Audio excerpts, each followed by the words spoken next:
ಅದೇ ಸಮಯಕ್ಕೆ ಇಂದ್ರಾಣಿ ಅವರು ದಯವಿಟ್ಟು ನನ್ನ ಮಗನಿಗೆ ನಿಮ್ಮ ಮಗಳನ್ನು ದಾರೆ ಎರೆದು ಕೊಡಿ ಎಂದಿದ್ದರು. ಕೃಷ್ಣ ಪ್ರಸಾದ್ ಅವರು ಖಂಡಿತ ಸಾಧ್ಯವಿಲ್ಲ. ಕುಲಗೆಟ್ಟ ಹೆಣ್ಣಿನ ಮಗನಿಗೆ ನನ್ನ ಮಗಳನ್ನು ಕೊಡುವುದಿಲ್ಲ ಎಂದಿದ್ದರು. ಬಾಗಿಲ ಬಳಿ ಇದ್ದ ಹೂದನಿ ನೆಲಕ್ಕೆ ಅಪ್ಪಳಿಸಿದಾಗ ಎಲ್ಲರ ನೋಟ ಅತ್ತ ಕಡೆ ಹರಿದಿತ್ತು. ಬಿರುಸಾಗಿ ಬಂದ ಗೌತಮ್ ಒಮ್ಮೆ ಚಂದನ ಕಡೆ ನೋಡಿದ. ತುಂಬಿದ ಕಣ್ಣ ಹನಿ ಕೆನ್ನೆಯ ಮೇಲೆ ಜಾರಿತು. ತಲೆ ತಗ್ಗಿಸಿ ನಿಂತಿದ್ದ ತನ್ನ ತಾಯಿಯ ಕೈ ಹಿಡಿದವನು ಕೃಷ್ಣ ಪ್ರಸಾದ್ ಅವರ ಕಡೆ ತೋರು ಬೆರಳು ತೋರಿ, ಈ ಜಾಗದಲ್ಲಿ ಬೇರೆ ಯಾರಾದ್ರೂ ಇದ್ದಿದ್ರೆ ಕತ್ತರಿಸಿ ಹಾಕಿ ಬಿಡ್ತಿದ್ದೆ. ಈ ವ್ಯಕ್ತಿ ಇನ್ನೊಂದು ಕ್ಷಣ ನನ್ನ ಕಣ್ಣ ಮುಂದೆ ಇದ್ರು ನಾನು ಮನುಷ್ಯನಾಗಿ ಇರೋದಿಲ್ಲ. ಬಾಮ ಹೋಗೋಣ ಹೇಳಿ ಇಂದ್ರಾಣಿ ಅವರ ಕೈ ಹಿಡಿದು ನಡೆದಿದ್ದ. ಗೌತಮ್ ಮಾತಿಗೆ ಕೃಷ್ಣ ಪ್ರಸಾದ್ ಅವರು ಕೋಪ ಮಿತಿ ಮೀರಿದ್ದು. ಮೊದಲ ಬಾರಿ ಎನ್ನುವಂತೆ ಮಗಳ ಕಡೆ ಕೋಪದಿಂದ ನೋಡಿದ್ದರು. ಇಂದ್ರಾಣಿ ಅವರು ಮೊದಲ ಬಾರಿ ಗೌತಮ್ ಅಮ್ಮ ಎಂದು ಕರೆದು ತನ್ನ ಕೈ ಹಿಡಿದು ಜೊತೆಗೆ ನಡೆದುದಕ್ಕೆ ಸಂತೋಷ ಪಡ್ಬೇಕು ಅಥವಾ ನನ್ನಿಂದಾಗಿ ಅವನು ಮೆಚ್ಚಿದ ಹೆಣ್ಣು ದೂರವಾಗುತ್ತಿರುವುದರ ಬಗ್ಗೆ ನೋವು ಪಡ್ಬೇಕು ಎಂದು ತಿಳಿಯದೆ, ಗೌತಮ್, ದುಡುಕುವುದು ಬೇಡ, ಅವರ ಒಂದು ಮಾತಿಗಾಗಿ ನಿನ್ನ ಜೀವನ ಹಾಳಾಗುವುದು ಬೇಡ, ತಾಳ್ಮೆಯಿಂದ ಮಾತನಾಡೋಣ, ನೀವಿಬ್ಬರು ಒಬ್ಬರನ್ನೊಬ್ಬರು ಒಪ್ಪಿರುವುದನ್ನು ಹೇಳಿ ಮದುವೆ ಮಾಡಿಕೊಡಲು ಇನ್ನೊಮ್ಮೆ ಕೇಳಿಕೊಳ್ಳೋಣ ಎಂದಿದ್ದರು. ಗೌತಮ್ ಹೆಜ್ಜೆ ತಡೆದು ನಿಂತು, ಬೇಕಾಗಿಲ್ಲ, ಅವನಿಗೆಷ್ಟು ಧೈರ್ಯ ಇದ್ರೆ ನಿಮ್ಮ ಬಗ್ಗೆ ಹಾಗೆ ಮಾತನಾಡ್ತಾನೆ. ಅವನ ಮೇಲೆ ಕೈ ಮಾಡದೆ ಬಿಟ್ಟಿದ್ದಕ್ಕೆ ಪಶ್ಚಾತ್ತಾಪವಾಗುತ್ತಿದೆ. ಬನ್ನಿ ಹೋಗೋಣ. ಅವರ ಹೇಳಿಕೆಗೆ ನಿಲ್ಲದೆ ತನ್ನ ಮನೆವರೆಗೂ ಕೈ ಹಿಡಿದೇ ಕರೆತಂದಿದ್ದ. ಇವರಿಗಾಗಿ ಎನ್ನುವಂತೆ ಕಾಯುತ್ತಿದ್ದ ಪಾವನಿ ಗೌತಮ್ ಇಂದ್ರಾಣಿ ಅವರ ಕೈ ಹಿಡಿದಿರುವುದು ನೋಡಿ ಸಂತೋಷಗೊಂಡರು. ಅವರಿಬ್ಬರ ಮುಖಭಾವಗಳ ಗಮನಿಸಿ, ಯಾಕೆ ಏನಾಯ್ತು ಎಂದಿದ್ದಳು. ಗೌತಮ್ ಮನಸ್ಸು ಹತ್ತಿ ಹುರಿಯುತ್ತಿತ್ತು. ತನ್ನ ತಾಯಿಯನ್ನು ಕುಲಗೆಟ್ಟ ಹೆಣ್ಣು ಎಂದದು ಸಹಿಸಿಕೊಳ್ಳದಾಗಿದ್ದ. ಅವರ ಕೈ ಬಿಟ್ಟವನು ಇನ್ನೊಮ್ಮೆ ಆ ವ್ಯಕ್ತಿ ಜೊತೆ ನೀವು ಮಾತನಾಡುವುದು ಬೇಡ ಹೇಳಿ ತನ್ನ ರೂಮ್ಗೆ ನಡೆದಿದ್ದ. ಅಡುಗೆ ಮನೆಯಿಂದ ಬಂದು ನಿಂತಿದ್ದ ಚೆನ್ನಯ್ಯ, ಏನಾಯ್ತು, ಅವರು ಚಂದನಲನ್ನು ಕೊಡುವುದಿಲ್ಲ ಎಂದು ಹೇಳಿದ್ರಾ ಎಂದು ಕೇಳಿದರು. ಹೆಚ್ಚು ಕಡಿಮೆ ಅದೇ ರೀತಿ ಎಂದ ಇಂದ್ರಾಣಿ ಅವರು ತಮ್ಮ ರೂಮಿಗೆ ನಡೆದಿದ್ದರು, ಸೋತ ಕಾಲುಗಳನ್ನು ಎಳೆಯುತ್ತಾ. ಪಾವನಿ ಅವರ ಹಿಂದೆಯೇ ಅವರ ರೂಮಿಗೆ ಬಂದವಳು, ಅಮ್ಮ ಏನಾಯ್ತು ಹೇಳಿ, ನನಗೆ ಗಾಬರಿ ಆಗ್ತಿದೆ ಎಂದಿದ್ದಳು. ಮುಖ ಮುಚ್ಚಿ ಬಿಕ್ಕಳಿಸಿದ ಇಂದ್ರಾಣಿ ಅವರು, ಇದಕ್ಕೆಲ್ಲ ನಾನೇ ಕಾರಣ, ನಾನು ಇಲ್ಲಿಗೆ ಬರದೇ ಇದ್ದಿದ್ರೆ ಚೆನ್ನಾಗಿರ್ತಿತ್ತು. ನನ್ನಿಂದ ಗೌತಮ್ ಕೇಳಬಾರದ ಮಾತು ಕೇಳುವಂತಾಯ್ತು. ಕುಲಗೆಟ್ಟ ಹೆಣ್ಣಿನ ಮಗ ಎನ್ನುವ ಪಟ್ಟ ಕಟ್ಟಿಕೊಳ್ಳಬೇಕಾಯಿತು. ಅದೇ ಕಾರಣಕ್ಕೆ ಆ ವ್ಯಕ್ತಿ ಚಂದನಲನ್ನು ಕೊಡುವುದಿಲ್ಲ ಎನ್ನಿಸ್ತದೆ. ಒಂದು ವೇಳೆ ನಾನು ಈ ಮನೆಯಿಂದ ದೂರ ಹೊರಟು ಹೋದರೆ ಆಗ ಅವರು ಚಂದನಲನ್ನು ಗೌತಮ್ಗೆ ಕೊಟ್ಟು ಮದುವೆ ಮಾಡಿಕೊಡುತ್ತಾರೆ ಎನ್ನುವುದಾದ್ರೆ ನಾನು ಅದಕ್ಕೂ ಸಿದ್ಧ. ನನ್ನಿಂದ ಗೌತಮ್ ಜೀವನ ಹಾಳಾಗಿತ್ತು. ಮಾನಸಿಕ ನೆಮ್ಮದಿಯನ್ನು ಕಳೆದುಕೊಂಡು ಒಂದು ರೀತಿಯಾಗಿ ಬದುಕುತ್ತಿದ್ದ. ಈಗ ಮತ್ತೆ ಅವನ ಜೀವನದಲ್ಲಿ ನೆಮ್ಮದಿ, ಸುಖ, ಸಂತೋಷ ಬಂದಿತ್ತು. ಈಗ ಅದು ಕೂಡ ಅವನಿಂದ ದೂರ ಆಗಲು ನಾನೇ ಕಾರಣ ಆಗಿಬಿಟ್ಟೆ. ನನ್ನಂತ ತಾಯಿ ಬದುಕಿರ್ಬಾರ್ದು ಎಂದವರು ನೋವು ತಡೆಯದಾಗಿದ್ದರು. ಗೌತಮ್, ಅವರಿಗೆ ಬಿಪಿ ಹೆಚ್ಚಾದರೆ ಕಷ್ಟ, ಒತ್ತಡ ತೆಗೆದುಕೊಳ್ಬೇಡಿ ಎಂದು ಹೇಳೋಣ, ಹಾಗೆ ಮಾತ್ರೆ ತೆಗೆದುಕೊಳ್ಳುವಂತೆ ಹೇಳಬೇಕು ಎಂದು ಅವರ ರೂಮಿನ ಬಾಗಿಲಿಗೆ ಬಂದಿದ್ದವನು ಅವರ ಮಾತುಗಳನ್ನು ಕೇಳಿ ಹಾಗೆ ನಿಂತು ಬಿಟ್ಟ. ಪಾವನಿ, ಎಲ್ಲ ಸರಿ ಹೋಗುತ್ತೆ, ಸ್ವಲ್ಪ ಸಮಯ ಬೇಕು, ಪದ್ಮ ಅವರ ಕೈಯಲ್ಲಿ ಮತ್ತೊಮ್ಮೆ ಮಾತನಾಡಿಸೋಣ ಇರಿ ಎಂದಾಗ, ಇಂದ್ರಾಣಿ ಅವರು ಮದುವೆ ಇಲ್ಲದೆ ತಾಯಿಯಾಗಿದ್ದಾಗ ಪ್ರತಿ ಕ್ಷಣದಲ್ಲೂ ಜನರ ಚುಚ್ಚು ನೋಟ, ಅವಮಾನಿಸುವಂತ ಮಾತುಗಳ ನಡುವೆಯೇ ಸಮಯ ಕಳೆಯುತ್ತಿದ್ದೆ. ಹಾಗೆಲ್ಲ ಬಾಧಿಸಿದರೂ ಅದನ್ನು ಹೆಚ್ಚಾಗಿ ಗಮನಕ್ಕೆ ತೆಗೆದುಕೊಳ್ಳುತ್ತಿರಲಿಲ್ಲ. ಒಡಲಲ್ಲಿ ಇದ್ದ ಮಗುವಿನ ರೂಪುರೇಷೆಗಳ ಬಗ್ಗೆ ಮಾತ್ರ ಕನಸು ಆಲೋಚನೆ ಇರುತ್ತಿತ್ತು. ಇಂಥ ಮಾತುಗಳನ್ನೆಲ್ಲ ಮರೆತು ಬಿಡುತ್ತಿದ್ದೆ. ಆದ್ರೆ ಈಗ ನನ್ನ ಮಗನ ಎದುರೇ ನನ್ನನ್ನು ಮುಂದಕ್ಕೆ ಹೇಳದಾಗಿದ್ದರು. ನನ್ನ ಒಂದು ನಿರ್ಧಾರ ನನ್ನ ಮಗನಿಗೆ ಇಂಥ ಕೆಟ್ಟ ಸ್ಥಾನ ಕೊಡುತ್ತದೆ ಎಂದುಕೊಂಡಿರಲಿಲ್ಲ. ಗೌತಮ್ ಮುಂದೆ ನನ್ನ ಕ್ಷಮಿಸಿಬಿಡು ಮಗನೇ ಎಂದು ಹೇಳುವ ನೈತಿಕತೆಯು ನನಗಿಲ್ಲ ಎಂದವರ ದುಃಖ ನೋಡಲು ಸಾಧ್ಯವಾಗದಾಗಿತ್ತು. ಗೌತಮ್ ಅವರ ವೇದನೆ ನೋಡಿ ಸಹಿಸದಾಗಿದ್ದ. ಹೋಗಿ ಚಂದನಳ ತಂದೆ ಕೊರಳ ಪಟ್ಟೆ ಹಿಡಿದು ಬಾರಿಸಿ ಬರುವ ಮನಸ್ಸಾಗಿತ್ತು. ಜೊತೆಗೆ ನನ್ನಿಂದ ನನಗಾಗಿ ಹೋಗಿ ಇಂಥ ಮಾತು ಕೇಳ್ಬೇಕಾಯ್ತಲ್ಲ ಇವರು ಎಂದು ಕೋಪಗೊಂಡವನು ಮತ್ತೆ ತನ್ನ ರೂಮಿಗೆ ನಡೆದಿದ್ದ. ಪಾವನಿ ಅವರನ್ನು ಸಮಾಧಾನಿಸಿ ಮಗು ಅಳುತ್ತಿದ್ದ ಕಾರಣ ತನ್ನ ರೂಮಿಗೆ ಬಂದಿದ್ದಳು. ಯಾರ ನಡುವೆಯೂ ಮಾತುಕತೆ ಇರಲಿಲ್ಲ. ಇದ್ದ ಮನೆಯ ವಾತಾವರಣದಲ್ಲಿ ಜೀವಂತಿಕೆ ಇರಲಿಲ್ಲ. ಇತ್ತ ವೆಂಕಟಾದ್ರಿಯಲ್ಲಿ ಗೌತಮ್ ತನ್ನ ತಾಯಿಯನ್ನು ಹಾಗೆ ಕರೆದುಕೊಂಡು ಹೋಗುತ್ತಲೇ ಅಲ್ಲೇ ಕುಸಿದು ಕುಳಿತ ಚಂದನ, ಅಪ್ಪಾಜಿ, ನೀವ್ ಹಾಗೆ ಮಾತನಾಡಬಾರ್ದಿತ್ತು. ಇಂದ್ರಾಣಿ ಅತ್ತೆ ತುಂಬಾ ಒಳ್ಳೆಯವರು. ಅವರು ಕೂಡ ಅಷ್ಟೇ ತುಂಬಾ ಒಳ್ಳೆಯವರು. ನೀವು ಅವರ ತಾಯಿಗೆ ಹಾಗಂತ ಹೇಳಿದ ಕಾರಣಕ್ಕೆ ಕೋಪ ಮಾಡಿಕೊಂಡಿದ್ದಾರೆ. ನಾನು ಅವರನ್ನೇ ಮದುವೆ ಆಗುವುದು. ಅವರನ್ನು ಬಿಟ್ಟು ಬೇರೊಬ್ಬರ ಜೊತೆ ಜೀವನ ಕಲ್ಪಿಸಿಕೊಳ್ಳುವ ಬಗ್ಗೆ ಯೋಚನೆ ಮಾಡಲಾರೆ. ಅಳುವಿನ ನಡುವೆಯೇ ದೃಢವಾಗಿ ಹೇಳಿದ್ದಳು. ಚಂದನ ಮಾತನಾಡಿದ್ದ ರೀತಿಯ ಬಗ್ಗೆ ಎಲ್ಲರಿಗೂ ಅಚ್ಚರಿ ಮೂಡಿತು. ಪದ್ಮ ಅವರು, ಪ್ರೀತಿಯೇ ಹಾಗೆ ಅನಿಸ್ತದೆ. ಪ್ರೀತಿಸಿದ ವ್ಯಕ್ತಿ ಸಿಗದೇ ಇದ್ದರೆ ಕೆಲವರಿಗೆ ಪ್ರಾಣ ಕಳೆದುಕೊಳ್ಳಲು ಯೋಚಿಸುವ ಮನಸ್ಥಿತಿ ಬರುತ್ತದೆ. ಅಂತದ್ರಲ್ಲಿ ಧೈರ್ಯದಿಂದ ಹೀಗೆ ನಾಲ್ಕು ಮಾತು ಬರುವುದಿಲ್ವೇ ಎಂದುಕೊಂಡಿದ್ದರು. ರಾಜು ಅವರು, ನಿನಗೇನು ಪ್ರಪಂಚ ಜ್ಞಾನ ಇದೆ ಎಂದು ಇಂಥ ನಿರ್ಧಾರ ಮಾಡಿದ್ಯಾ? ನಿನ್ನಿಂದ ನಾನು ಇದನ್ನು ನಿರೀಕ್ಷಿಸಿರಲಿಲ್ಲ. ಆ ಮನೆಯವರೆಲ್ಲ ಸೇರಿಕೊಂಡು ನಿನ್ನ ತಲೆ ಕೆಡಿಸಿದ್ದಾರೆ. ಅವನು ಮಾಯದ ಮಾತಾಡಿ ನಿನ್ನ ಮರಳು ಮಾಡಿದ್ದಾನೆ. ಇದನ್ನೆಲ್ಲ ಇವತ್ತು ಇಲ್ಲಿಗೆ ಬಿಟ್ಟು ಬಿಡು. ಹಾಗೆ ಇನ್ನೊಂದು ಮುಖ್ಯವಾದ ವಿಷಯ, ನಿಂಗೆ ಮದುವೆ ನಿಶ್ಚಯವಾಗಿದೆ. ಮದುವೆಗೆ ಇನ್ನು ಬಾಕಿ ಉಳಿದಿರುವುದು 25 ದಿನ ಮಾತ್ರ ಎಂದಿದ್ದರು. ಚಂದನ ಅಚ್ಚರಿಯಿಂದ ಅವರ ಕಡೆ ನೋಡಿದಳು. ನಂಗೆ ಗೊತ್ತಿಲ್ಲದೆ ನನ್ನ ಮದುವೆ ನಿಶ್ಚಯವಾಗಿರುವ ಬಗ್ಗೆ ಅವಳಿಗೆ ನಂಬಿಕೆ ಬರದಾಗಿತ್ತು. ಏನು ಹೇಳ್ತಾ ಇದ್ದೀರಾ ನೀವು? ಕೇಳಿದಳು. ನಾವು ಬಂದಿದ್ದೆ ನಿನ್ನ ದೊಡ್ಡಮ್ಮನ ಮನೆಯವರಿಗೆ ಲಗ್ನ ಪತ್ರಿಕೆ ಕೊಟ್ಟು ನಿನ್ನನ್ನು ಕರೆದುಕೊಂಡು ಹೋಗಲು. ಮೊದಲು ತಿಳಿಸಿದರೆ ನೀನು ಯೋಚಿಸುತ್ತಾ ಸರಿಯಾಗಿ ಓದಿಕೊಳ್ಳುವುದಿಲ್ಲ ಎಂದು ಹೇಳಲಿಲ್ಲ. ಇಲ್ಲೇ ನಡೆದಿದ್ದೆಲ್ಲ ಇಲ್ಲೇ ಬಿಟ್ಟು ಬಿಡು. ನಮ್ಮ ಮಗಳಾಗಿ ನಮ್ ಜೊತೆ ಬಾ ಅಷ್ಟೆ. ನಿನಗೆ ಏನು ಬೇಕು ಏನು ಬೇಡ ಎನ್ನುವುದು ನಮಗಿಂತ ಯಾರಿಗೂ ಚೆನ್ನಾಗಿ ತಿಳಿದಿರಲು ಸಾಧ್ಯವಿಲ್ಲ ಎಂದಿದ್ದರು. ಚಂದನಕ್ಕೆ ಒಂದರ ಮೇಲೆ ಒಂದು ಆಘಾತ ಸಹಿಸಿಕೊಳ್ಳಲು ಕಷ್ಟವೆನಿಸಿತು. ಮನದ ನೋವು ಮಿತಿ ಮೀರಿತು. ಪ್ರಾಯಸದಿಂದ ಎದ್ದು ನಿಂತವಳು ತಂದೆಯ ಬಳಿ ಬಂದು, ನೀವು ನನ್ನ ಇಷ್ಟಕ್ಕೆ ವಿರುದ್ಧವಾಗಿ ನಿಲ್ಲುವುದಿಲ್ಲ ಎನ್ನುವ ನಂಬಿಕೆ ಮನದಲ್ಲಿ ಯಾವಾಗಲೂ ಇತ್ತು.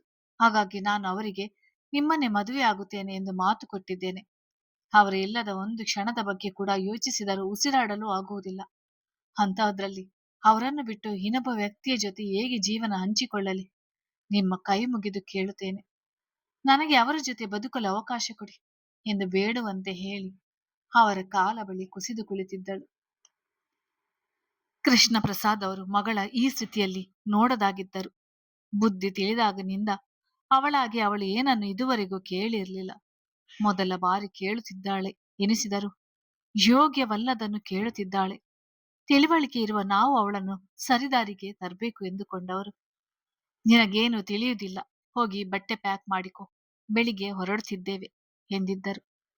ಪದ್ಮ ಹಾಗೂ ವಿಮಲಾ ಅವರಿಗೂ ಮಗಳನ್ನು ಅಷ್ಟು ದುಃಖದಲ್ಲಿ ನೋಡುವುದು ಸಂಕಟ ಎನಿಸಿ ಅವಳನ್ನು ಎದ್ದೇಳಿಸಿ ಕಣ್ಣೀರು ಒರೆಸಿ, ಹೋಗು ರೂಮಿಗೆ ಹೋಗಿ ಬಟ್ಟೆಗಳನ್ನು ಪ್ಯಾಕ್ ಮಾಡಿಕೊ ಎಂದಿದ್ದರು ವಿಮಲಾ ಅವರು. ಚಂದನ ರೂಮಿಗೆ ಬಂದವಳು ಕುಸಿದು ಕುಳಿತಿದ್ದಳು. ಅವಳ ಹಿಂದೆಯೇ ಬಂದ ಕೃಷ್ಣ ಪ್ರಸಾದ್ ಅವರು, ನಿನ್ನ ಮೊಬೈಲ್ ಎಲ್ಲಿ ಕೇಳಿದರು. ಕೇಳುತ್ತಲೇ ಡ್ರೆಸ್ಸಿಂಗ್ ಟೇಬಲ್ ಮೇಲೆ ಇದ್ದ ಮೊಬೈಲ್ ಅನ್ನು ನೋಡಿ ತಮ್ಮ ಕೈಗೆ ತೆಗೆದುಕೊಂಡವರು ಹೊರಗೆ ನಡೆದಿದ್ದರು. ಹೊರಗೆ ನಡೆಯುತ್ತಿದ್ದರ ಬಳಿ ಚಂದನ, ಅಪ್ಪಾಜಿ, ಅವರೊಂದಿಗೆ ಒಮ್ಮೆ ಮಾತನಾಡಬೇಕು, ಕ್ಷಮೆ ಕೇಳಬೇಕು, ಮೊಬೈಲ್ ಕೊಡಿ ಎಂದಿದ್ದರು. ನಾನು ಹೇಳಿದೆ ತಾನೆ, ನಿಂಗೆ ಏನೂ ತಿಳಿಯುವುದಿಲ್ಲ. ಸುಮ್ಮನೆ ನಾವು ಹೇಳಿದಂತೆ ಕೇಳು, ಹೋಗು ಬಟ್ಟೆ ಎಲ್ಲ ಪ್ಯಾಕ್ ಮಾಡು ಹೇಳಿ ಹೊರಗೆ ನಡೆದಿದ್ದರು. ಗೌತಮ್ ಹೊರಟ ಸಮಯದಲ್ಲಿ ಅವನ ಮುಖದಲ್ಲಿ ಮೂಡಿದ ಕೋಪ ನೆನಪಾದಾಗ ಅವಳ ದುಃಖ ಮತ್ತಷ್ಟು ಹೆಚ್ಚಾಗಿತ್ತು. ಅಂದು ಗೆಳೆಯರ ಜೊತೆ ಮಹೇಂದ್ರ ಅವರು ಮರುದಿನ ಇದ್ದ ಪೂಜೆಯ ಕೆಲಸಗಳನ್ನು ಗಮನಿಸಿಕೊಳ್ಳುತ್ತಾ ಮಠದಲ್ಲಿಯೇ ಉಳಿದಿದ್ದರು. ಚೆನ್ನೈ ಅವನ ಹೆಂಡತಿ ಇಲ್ಲಿಗೆ ಬಂದು ವಾಸ್ತವ್ಯ ಹೂಡಿಯಾಗಿತ್ತು. ಊಟಕ್ಕೆ ಎಷ್ಟು ಬಲವಂತ ಮಾಡಿ ಕರೆದರೂ ಯಾರು ಬರದ ಕಾರಣ ಮಾಡಿಟ್ಟ ಅಡಿಗೆ ಎಲ್ಲ ಮುಚ್ಚಿಟ್ಟು ಮೇಲೆ ತಮಗೆ ಎಂದು ಹೇಳಿದ ಕೋಣೆಗೆ ನಡೆದಿದ್ದರು. ಗೌತಮ್ಗೆ ಕಣ್ಣು ತುಂಬಿ ನಿಂತ ಚಂದನ, ಅಪ್ಪಾಜಿ, ನಾನು ಅವರನ್ನು ಮದುವೆಯಾಗಲು ಒಪ್ಪಿಕೊಂಡಿದ್ದೇನೆ. ಈ ವಿಷಯ ನಿಮ್ಮ ಬಳಿ ಮಾತನಾಡಬೇಕು ಎಂದಿದ್ದೆ ಎಂದ ಮಾತುಗಳು ನೆನಪಾಗಿತ್ತು. ಹೀಗೇನು ಮಾಡುವುದು? ಪ್ರಶ್ನೆ ಬೃಹದಾಕಾರವಾಗಿ ಬೆಳೆದಂತೆ ಎನಿಸಿತು. ಅದರ ಹಿಂದೆಯೇ ಕುಲಗೆಟ್ಟ ಹೆಣ್ಣಿನ ಮಗ ತನ್ನ ತಾಯಿಯನ್ನು ಅವಳ ತಂದೆ ನೋಡಿದ ದೃಷ್ಟಿಕೋನ ನೆನೆದು ಮುಷ್ಟಿ ಕಟ್ಟಿ ಗೋಡೆಗೆ ಗುದ್ದಿದವನು. ಹಾಗೆ ಇಂದ್ರಾಣಿ ಅವರು ಪಾವನಿ ಜೊತೆ ಹೇಳಿದ್ದ ಮಾತುಗಳು ಕೇಳಿದ್ದರಿಂದ ಚಿಕ್ಕ ವಯಸ್ಸಿನಲ್ಲೇ ನನಗೆ ಇವನ ತಾಯಿ ಇಂಥವಳು ಎಂದು ಹೇಳುತ್ತಿದ್ದರು. ಆಗ ನೋವಾದ್ರೂ ಅದಷ್ಟಾಗಿ ಅರ್ಥವಾಗ್ತಿರ್ಲಿಲ್ಲ. ಆದ್ರೆ ನನ್ನ ತಾಯಿ ತಿಳುವಳಿಕೆ ಇರುವ ವಯಸ್ಸಿನಲ್ಲೇ ಇಷ್ಟೆಲ್ಲ ಸಮಸ್ಯೆ ಎದುರಿಸಬೇಕಾಗುತ್ತದೆ ಸಮಾಜದ ನಡುವೆ ಎಂದು ತಿಳಿದಿದ್ದರು. ತಮ್ಮ ಪ್ರಾಣದ ಜೊತೆ ಹೋರಾಡಿ ನಂಗೆ ಜನ್ಮ ಕೊಟ್ಟಿದ್ದಾರೆ. ಜನಗಳ ಚುಚ್ಚು ಮಾತು ತಿಳುವಳಿಕೆ ಇರುವ ಅವರ ಮನಸ್ಸಿಗೆ ಎಷ್ಟೆಲ್ಲ ಘಾಸಿ ಮಾಡಿರ್ಬೋದು. ನನ್ನನ್ನು ಮೊಳಕೆಯಲ್ಲಿ ಚಿಗುಟಿ ಬಿಟ್ಟಿದ್ದರೆ ಅವರಿಂದ ಇಂಥ ಮಾತನ್ನು ಕೇಳಬೇಕಾಗಿರ್ಲಿಲ್ಲ.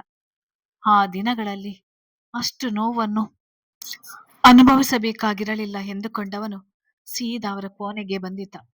ಕತ್ತಲೆ ಕೋಣೆಯಲ್ಲಿ ಹೊರಗು ಕುರ್ಚಿಯಲ್ಲಿ ಕುಳಿತಿದ್ದ ಇಂದ್ರಾಣಿಯವರು ಪ್ರಸಾದ್ ವರ್ಮಾ ಅವರ ಫೋಟೋವನ್ನು ನೋಡುತ್ತಿದ್ದರು.